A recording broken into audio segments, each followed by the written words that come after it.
গল্পের নাম মিথ্যাবাদী রাখাল ছেলে। সে অনেক অনেক দিন আগের কথা। এক গায়ে এক মেষপালক বাস করত। একদিনের কথা, সেদিন মেষপালক খুব অসুস্থ হয়ে পড়ল। তার ছেলের নাম ছিল রামু। সে ছেলেকে ডেকে বলল, বাবা, আমার শরীরটা আজ ভালো না, তুমি আজ মেষগুলোকে মাঠে চড়াতে নিয়ে যাও। রামু সেই সময় খেলছিল। সে বলল, না বাবা, আমি খেলতে চাই, আমি মাঠে যেতে পারবো না। মেষপালক বলল, তোমার খেলার চেয়ে বড় কাজ হলো মেষগুলোকে খাওয়ানো। তোমাকে অবশ্যই মেষগুলোকে নিয়ে মাঠে যেতে হবে। এই কথা বলে মেষপালক তার হাতে একটি লাঠি নিয়ে ছেলেকে কাছে ডাকল।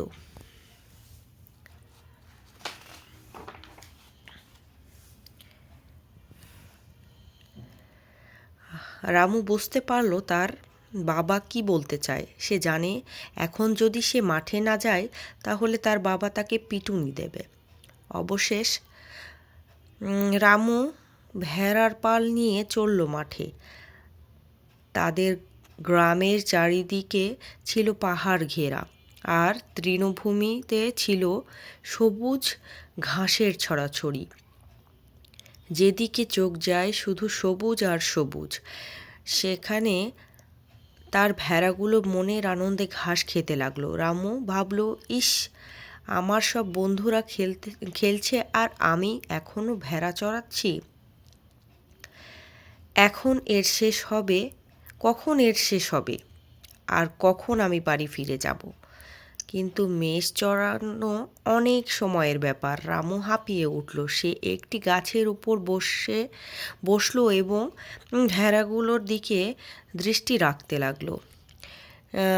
সে ভাবতে লাগলো, আমার কিছুই ভালো লাগছে না, আমার খুব একা একা লাগছে।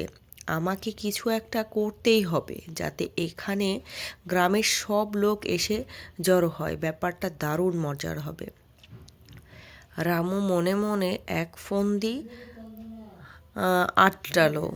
তারপর সে চিৎকার করতে শুরু করলো, নেকড়ে নেকড়ে, হায় খোদা, কেউ আমাকে রক্ষা করো। রামুর চিৎকার ছড়িয়ে পড়ল চারিদিকে। সেই চিৎকার শুনে গ্রামের লোকজন লাঠি নিয়ে ছুটে এলো সেইখানে।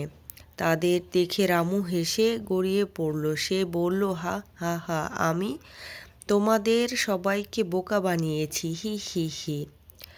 তার কথা শুনে গ্রামের কয়েকজন লোক খুব রেগে গেল এবং তারা রামুকে মারতে চাইল। কিন্তু গ্রামের বয়স্ক লোকেরা তাদের থামালো। তোমরা ওকে মেরো না, সে ছোট একটি ছেলে, খোদা তাকে জ্ঞান দিক।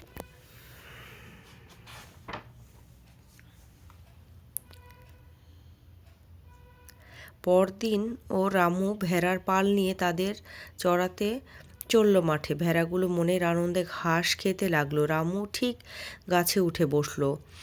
আগের দিনের মতো সেই দিন সে বিরক্ত হয়ে উঠল। সে নতুন কোনো কিছু করা যায় কি না ভাবতে লাগলো। হঠাৎ সে আজ সত্যি সত্যি একটি নেকড়ে দেখতে পেল। রামু ভয়ে চিৎকার করে উঠল, নেকড়ে নেকড়ে, বাঁচাও বাঁচাও, কে কোথায় আছো, তাড়াতাড়ি এসো।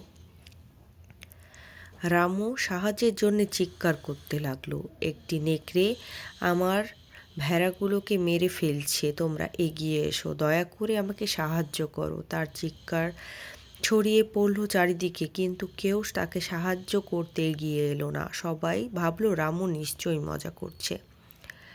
নেকড়ে একটি ভেড়া খেলো এবং বেশ কিছু ভেড়াকে হত্যা করলো।